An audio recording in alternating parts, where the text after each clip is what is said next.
The Reserve Bank of India has cut its key interest rate, in a surprise move for the second time this year. The central bank in Asia's third-largest economy lowered its policy repo rate by 25 basis points to 7.5% after making a similar cut in mid-January. The repo rate is the level at which the central bank lends to commercial banks.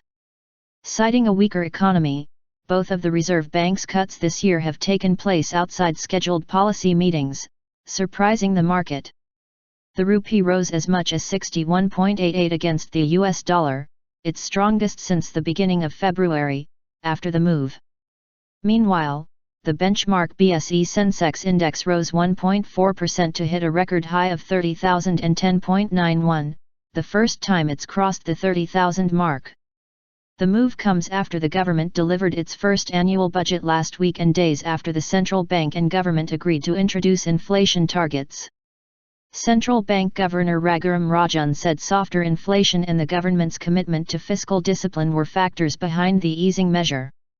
Softer readings on inflation are expected to come in through the first half of 2015-16 before firming up to below 6% in the second half, he said in a statement on Wednesday. India's inflation has eased sharply due to falling oil prices from last year and rose to an annual 5.11% in January, well below the Reserve Bank's 6% target.